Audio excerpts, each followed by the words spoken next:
as the crippling load shedding continues. Suburbs near Durban also have had to contend with water cuts.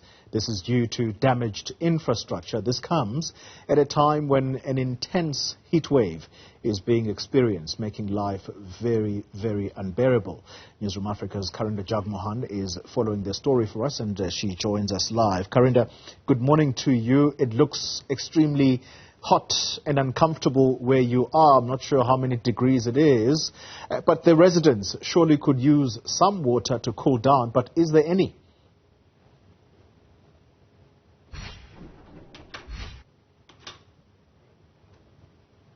Not at all. Oli, good morning to you. It's about 33 degrees Celsius where we are right now near Durban. This is the Eastbury Phoenix area. And we'll show you the houses behind me. My colleague Spongabandi will show you.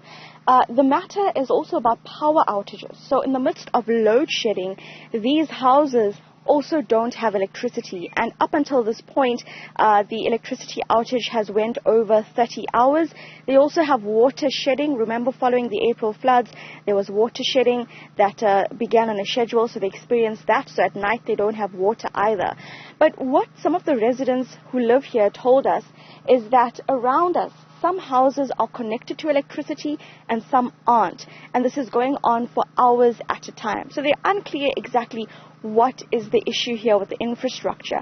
We've seen some electrical workers out and about trying to fix the issue, but this has been going on since last week in some areas around the Phoenix suburb. There are places where there was a power outage for over 40 hours, and then they also had to contend with water disruptions as well. So these are the various issues that residents are facing in the midst of a crippling heat wave. It's unbearable. You can barely really breathe because the air is so hot. And you'll see around us just earlier some residents were sitting on the stairs here. And there's also a political matter in this. And this surfaced when we approached residents and we asked them to come speak to us. And they say they're afraid because they believe they'll then be targeted, as this had been done before, where some of the residents tried to speak out and they were then maligned by their community. So it's really, there's no win-win for many of the residents here because they're also afraid to speak out. They believe that they're not going to get help from the municipality if they go on record to speak about what they're experiencing.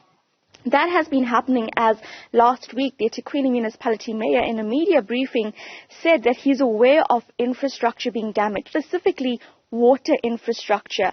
And he said that he believes this is acts of sabotage. These are acts of sabotage, and investigations into that are going as far up as the State Security Agency, which is a major investigation then, considering this is municipal infrastructure.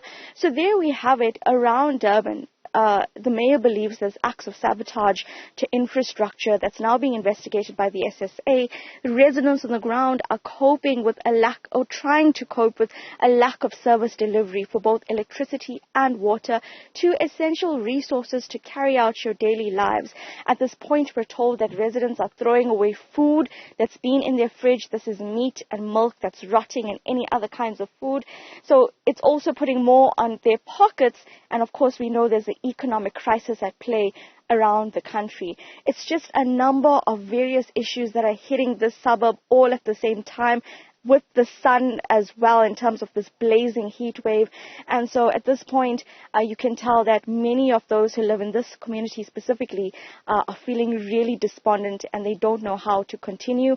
We do understand there's going to be a community meeting with the eThekwini municipality tomorrow, but in the interim it's not just the suburbs around us as well that's going through a very similar situation of not having services.